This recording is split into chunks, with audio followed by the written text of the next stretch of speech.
arsehole. Did you just call me an arsehole? Yeah, because I knew you were about to press record, and it seems like you've been getting a lot of hate recently. You timed that perfectly. I can't wait to listen to that back, because if it basically sounds like you just being like arsehole. Right. So we don't really are. think you're an arsehole, by the way. I know. I really like you a lot. It's all good. I can take it. Don't worry. I'm used to it right now. My TikTok career is. I don't think it would be TikTok. My TikTok. Oh yeah. Go. So believe it or not, I've been TikToking. So anyone tuning in, go check us out on the old TikTok, and you can laugh at the just talking about the split between the love and the hate. And there's a lot of like vitriolic hate on there for me, which I'm used to by now, because it's pretty easy to throw, high levels of hatred this way. Clearly, I know it makes me laugh. Anyway, trying to put a good message out there, and interestingly, a message in and around what we're talking about today. So we're going to carry on talking about the comfort crisis, and we had a really lovely chat about the emotional side of that, and like being able to feel our feelings and being courageous enough to do that, and the amazing things that can come from that. But there's also a very physical element to this, because for the longest time we were out there wandering the plains, in the jungle, wherever, and there was a lot of discomfort in our life, and we didn't have central heating, and we didn't have, etc., all the things that make life comfortable that we have now, and we just got on with it, right? And at the moment we live in a society where the story that we're supposed to be comfortable or happy all the time, and if you're not feeling those things, we've got the pill for you, or the this for you, or the that for you. It really works into the kind of like the consumerist kind of philosophy and culture in which we live. And the issue, we were just saying that a lot of the problems come from the fact that anything that is short, like kind of gives us short-term gratification, that takes us out of discomfort in the present moment. So alcohol is an example, sugar might be an example, any kind of numbing agent might be an example of that, or distraction, whatever it might be. They very often make us feel good in the moment, or they make us feel pleasure in the moment versus happiness, because there is a definite distinction there. Or they distract us from feelings of discomfort, but they have a long-term disadvantage, where we get, over time, we all know the long-term disadvantage of drinking every day or eating too much sugar or whatever, right? Now, things that often are good for us in the long term, that are long-term gratifying in the long term, they often are discomfort. They feel uncomfortable in the moment. They lead to discomfort. So it might be hitting the gym, or it might be feeling our emotions, or whatever it might be. Those things over time, they completely change our life for the better, but they can be uncomfortable in the moment, which is a weird kind of inverse relationship, because it means that if we're going to build habits that support us in the long term, we have to work with adversity and discomfort, and we have to trust it, and we have to sometimes go against our biological systems that are telling us, keep yourself feeling comfortable. But there's huge amount of benefit in that. Essentially, we're going to talk about some of the physical aspects of that on the podcast today, right? Yes, for sure. I loved how you introed that. Well done, my friend. I'm going to send you some love for that. It was very good. It reminded me of, there's a couple of things I just wanted to pick out before we get to the meaty bit. The meat is this phrase that I think I got it from Annie, and I don't know where Annie got it from, or whether it's an Annieism. Annie Grace I'm talking about here. And I learned this in coach training, and it's helped me immensely, and I pass it on wherever I can. And it's this concept of easy now, hard later, or hard now, easy later. Yeah, it's a good one. Yeah. And just think about how that applies to the things that you've got going on in your own life right now.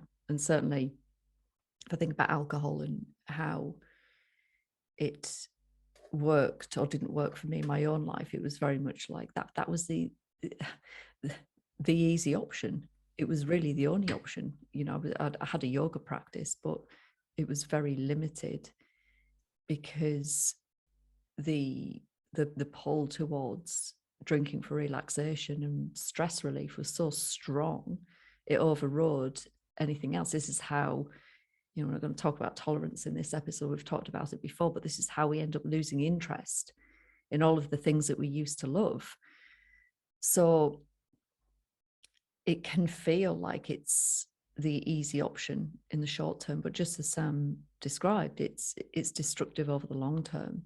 It's harder over the long term. And so whenever I have to face anything that is certainly going to be harder in the short term, I remind myself of that wonderful notion that then it's going to be easier later and for the long term and for good. And so this is the stuff that really makes a difference to your life, because it's not just like this short-term gratification that, like, for what? Like, that to me, it's this trade-off thing. It's like, well, you know, why would I invest in something that only gives me this much benefit when I can have and gives me this much pain, when I can invest? Ellie's doing strange things with her hands, and I was thinking, how am I going to describe this for the vast majority of our listeners who are currently tuning in? I do not know what I'm doing with my hands. Ellie's doing some kind of strange crab-like impression, something to do with scales and things. Forget that. I mean, I'm pretty sure that most of our listeners are getting the idea that, you know, one side was higher than the other, and then it. Yeah, it just changed. Like it. Yeah, thank you. Stick with it, people. There's going to be a long-term benefit to you suffering the pain of Ellie's ridiculous explanation right now. That's it. That's what this podcast is. I love it. Yeah, short-term pain, long-term gain. You get the idea. It's like, it doesn't make any sense. It doesn't make any sense to go for the instant gratification anymore.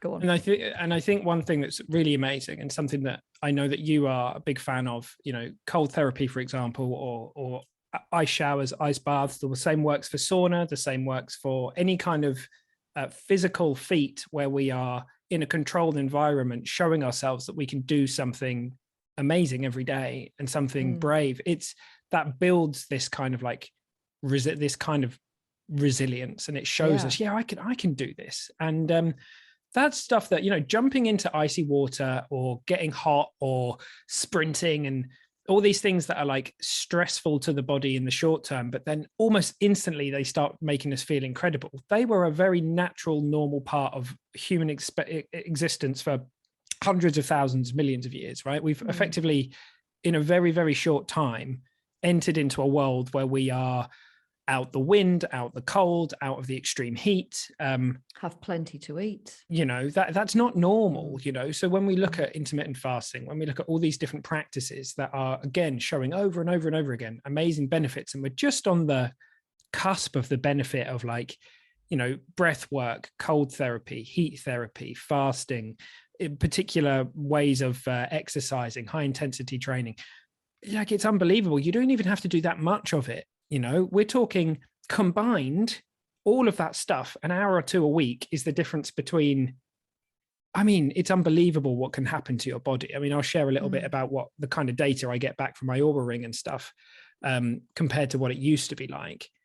But you don't have, you know, we can start bringing these things in bit by bit by bit. And that discomfort, the beautiful kind of irony to it is that bringing in controlled discomfort physically brings in long periods of like comfort where we feel at peace and we feel settled and we feel calm, opening up in our life more and more and more without us even really having to do that much for it, really. Yeah. And the cold is a great example. My first reaction to having a cold shower or having an ice bath was, hell no, I'm not doing that. I like to be warm. And I'm a northerner, and northerners are known for their ability to go out in their warm hearts, their cold weather, and their cold weather, and the ability to go out without a coat on, int cold. And I've been down in the south for too long, and I've acclimatized. And because I mean, this is the thing in the UK. It's so hot down south. It's like, you know, on a hot summer's day down south, it's at least a degree or two hotter than it is up north. This Friday, we've got a heat wave coming, my friend. What's it going to be? It's going to be 27 here. 31. Well, There you go. And it'll actually be more like 33 guaranteed. And then the next day, classic, I'm getting ready for this wicked festival that happens in the park next to me. It says it's going to be raining and 15 degrees. Yeah, that's centigrade, by the way. There might be people in America going, fucking Ooh. hell, that's going to be a chilly one. That is cold therapy. Well, you can use the adversity and let us know the reward at the end of it. Just remembered something awesome though. No, I just remembered something really, really cool though. Little things like that. Even this, I'm not joking when I say this. Things like going on a chilly walk, which is like walking around the block for just 10 minutes in a t-shirt when it's cold, in winter, for example. Not putting yourself into, you can do this bit by bit, but little things like that. And like let's just put up front as well that for anyone, when we're talking about sauna and cold therapy, if you're worried about anything, just go and ask the doctor, obviously, right? Because if there's any, just go and check, just go and make sure it's okay. Yeah, and particularly with the heat, heat is, I think people don't always realize this, but heat is it can be more dangerous than the cold. I mean, this is the thing for the vast majority of us.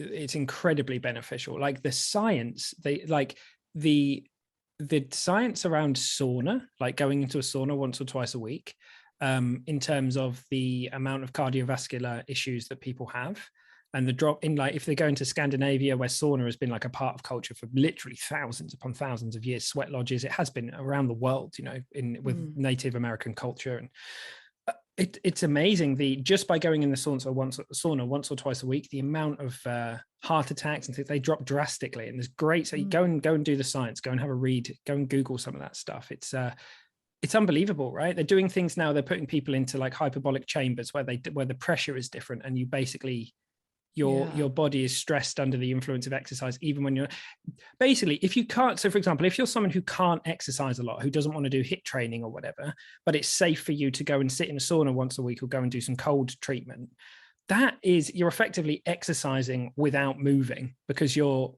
body is going through a lot of the similar kind of effects, which is really, really powerful. So we talk about this because it's a great example of how discomfort can be really, really great for the body, stressing ourselves out. Ultimately, when we work out, we're stressing our body, we're breaking our muscle fibers in order to rebuild them so we can be stronger, right? It's the same thing. Exactly. It is. It's a really great way of putting it, because, and this is what I'll often say to people, like, stress isn't bad.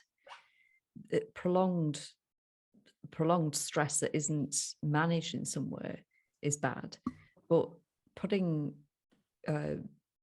yourself in a stressful environment deliberately, intentionally, in a controlled way, there are so many benefits to it.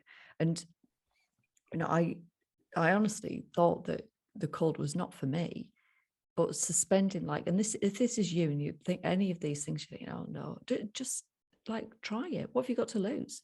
What have you got to lose? I can't tell you that going into a cold shower or an ice bath is ever, when you get in, it's never going to feel I was about to say it's never going to feel amazing. It does feel amazing. It's never going to feel anything other than fucking cold. It does feel cold. Like you are going to feel the whole point of it is that you are placing this deliberate stress on the body. So, this whole thing of hard now, easy later, like the getting in is hard, but part of the benefit comes from crossing that mental wall that we've built. That's part of it comes from that. And if you want to build grit, if you want to build strength, resilience. So I was drinking for stress release. I was drinking because I felt I had a lot of stress in my life. I was anxious, couldn't cope with it. Well, my bandwidth for stress now, my tolerance for stress is so much greater. And part of that is having a cold shower every day. Because what happens when we go into the cold? When we go into the cold, the body is stressed. You start to release adrenaline. You start to release cortisol in the body. So those hormones are released in the body, and you're going to feel that to a degree. You will feel that, and you might even feel it before you go into the cold because of the anticipatory effect of it. So you cross that mental barrier. You tell yourself you're going in regardless. You get in, and you'll have the initial And this is the point, and I've seen this with people in ice baths. So the instructor will say, like, don't panic, effectively. And people get in and go, and then they immediately start going and start panicking. And guess what? It feels fucking worse. So you don't do that. You don't do that. You get in cold shower or you get in the ice bath and you control your breathing, and you breathe deep into your abdomen. You breathe long and you breathe slow, and you calm, you regulate the nervous system. So the whole thing there can be transported out of that one environment. It's like a training environment into your daily life. So you're doing two things. You are increasing your bandwidth for stress.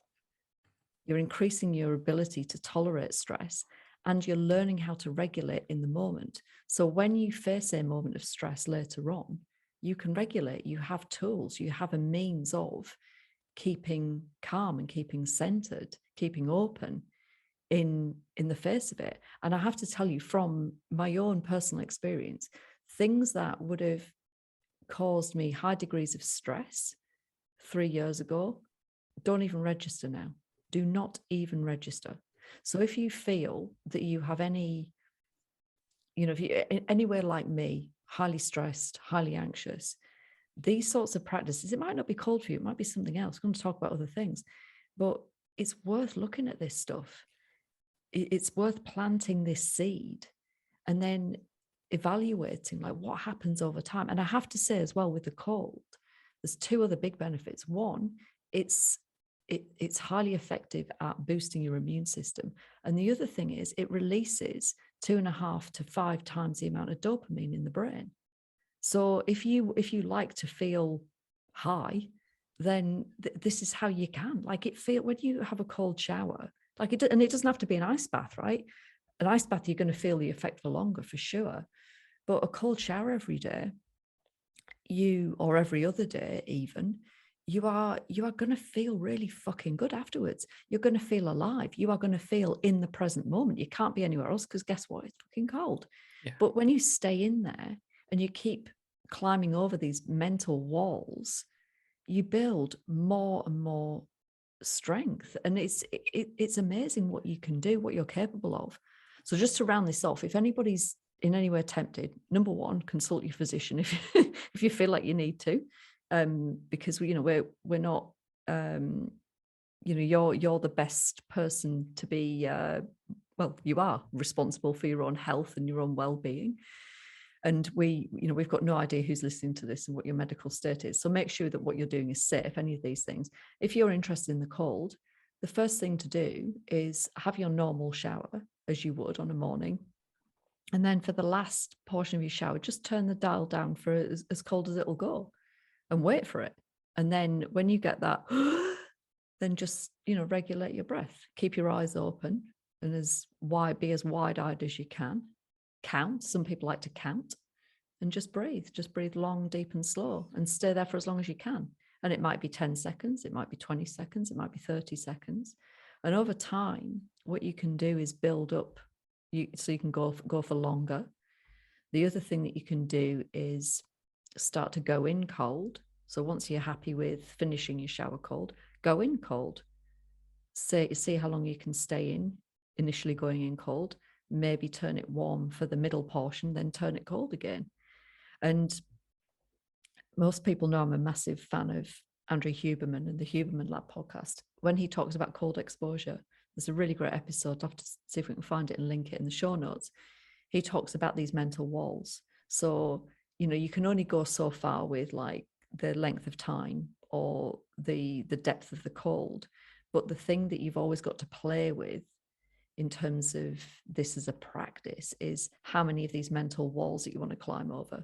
So deciding beforehand, right, today I'm going to go over 2 walls, and you might hit the first wall before you even get in. And then you wait for the next wall to come. Oh, I want to get out now. And then you wait and you climb over that wall too. So that's, it's a wonderful practice. It's changed my life. It's absolutely changed my life. And being able to do that every day and then go and find the opportunity, because ice baths are a pain in the arse and to put together, and they're expensive. But as a little treat every now and again. They're magnificent. Oh, but the other thing was that I started doing was when I go over to the caravan, going and jumping in the sea. Yeah. So again, like doing something like that safely. It's plenty of cold water swimming groups. One of my lovely, lovely clients has started swimming with, I'm going to give them a shout out because I think the name is fantastic. The Blue Tits. So good. Love it. I love it. So a big hello to all the blue tits out there.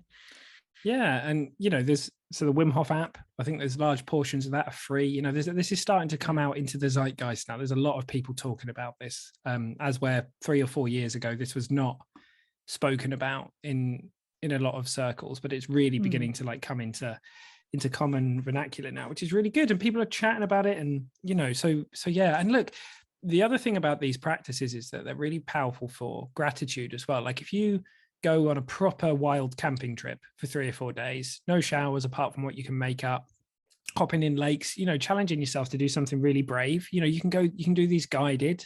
You don't have to do them alone. You can do them with people that, you know, set these things up. Then when you get serve you when it all goes wrong. well, I mean, you don't have to go out. When I say wild, I mean bloody hell. I mean, you don't have to go out. Do you have like a safety phrase like that? I'm a celebrity, get me out of here. Well, no, because you're not being filmed. But you know, you can, you know, you build up, right? Like the cold showers. If on the Wim Hof app, you start off with like, you know, you do a 20 second, 30 seconds, and then the next day is, you know, 40 seconds. The next day is a minute. And the same thing here. You know, you go and do a couple of days camping. When you get back to having a shower, or when you get back to from an adventure like that, you're full of gratitude for the comfort, for the modern comforts that we have, and you're kind of reminded of how incredible it is that because we just forget physical, you know, central heating and stuff like that. For those of us who have it, and there are many on the planet who don't, is a hugely amazing thing to be grateful for. And that's the thing around adversity, right? Is that we often say, oh, I'd love to have a life that, oh, wouldn't it be so great to not be going through this right now, or oh, I'm never going to do this to myself. I'm never going to do this again, you know, kind of thing. But then it isn't long before, after that experience is finished, we are looking for the next thing, because adversity is actually, it's meaningful. And I don't think we would actually, you know, it's part of the human experience. We want to do hard stuff. We want to challenge ourselves and push ourselves. And when we look back on those things, we think, oh yeah, that was hard, but actually I felt really alive. And I proved to myself I could do this amazing thing. And that's why we end up keep throwing ourselves in the lion's den over and over again, often, right? So it's not just, there are so many benefits to it.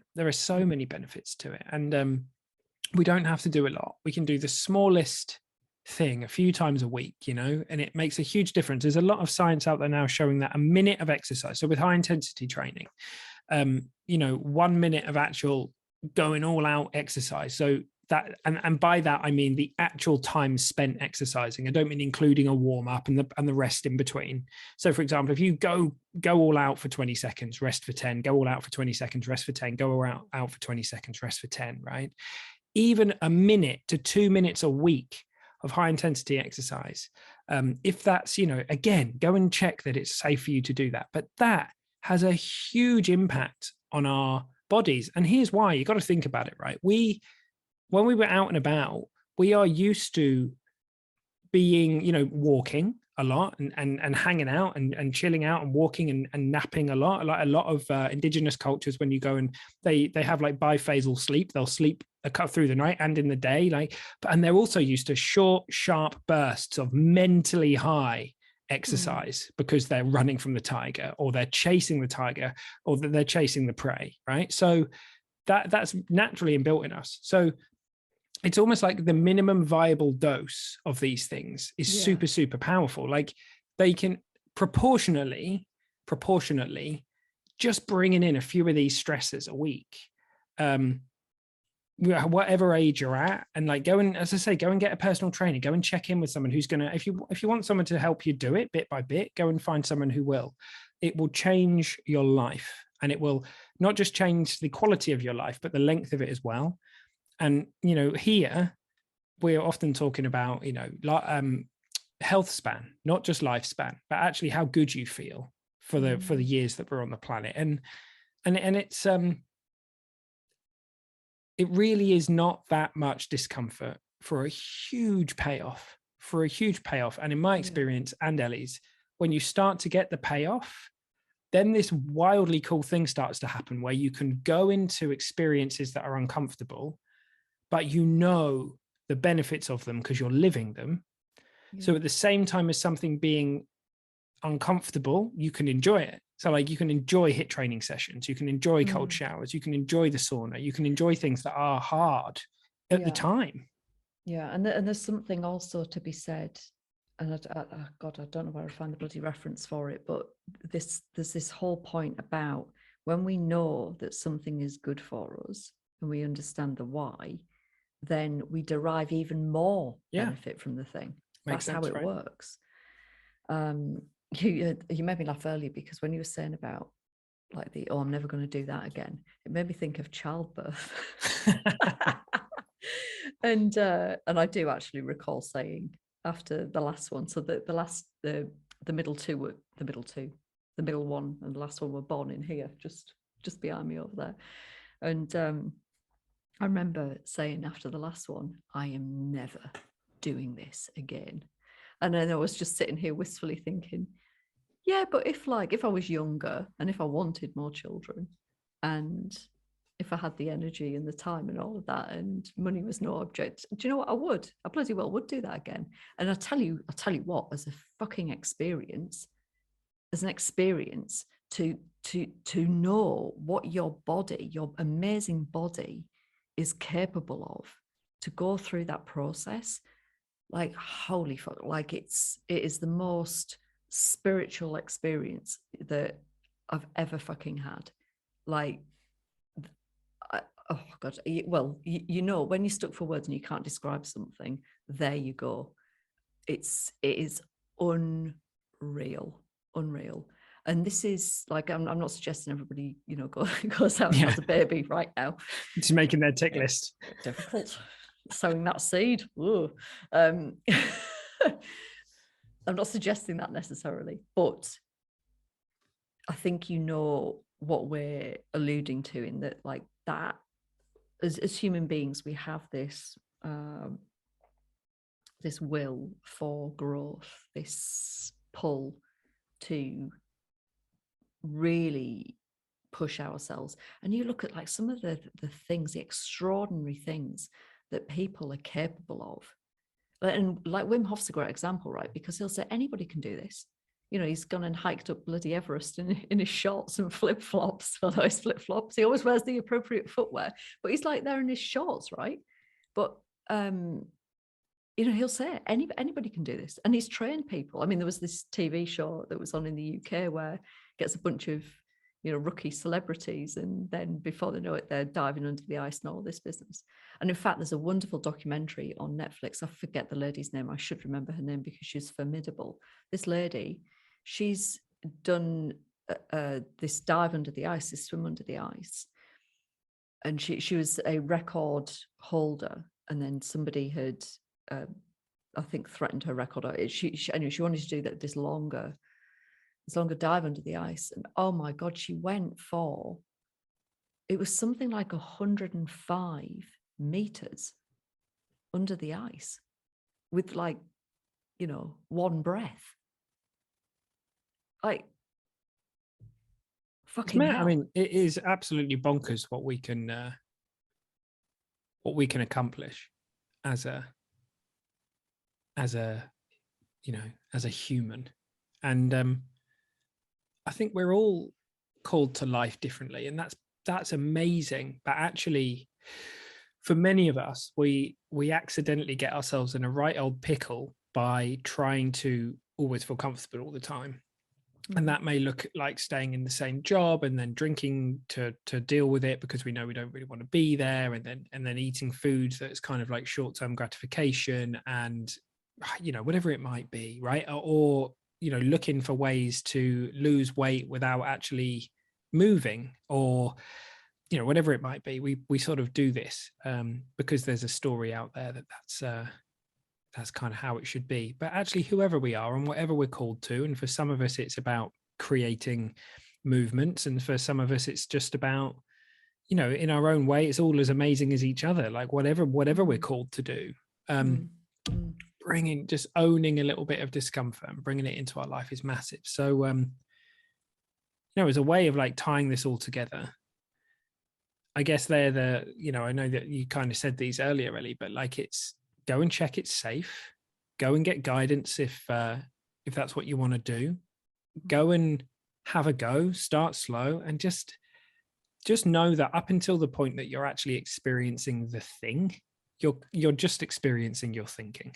Yeah, precisely. You know, like you can tell yourself as much as you want that you won't enjoy the sauna, or that you won't like cold showers, or that this isn't for you, or you don't want to go back to uni, or whatever it might be. But actually, you're just experiencing a load of thinking. And then when you get to that place, likely when we push through that and we're just like, I'm just going to do it anyway.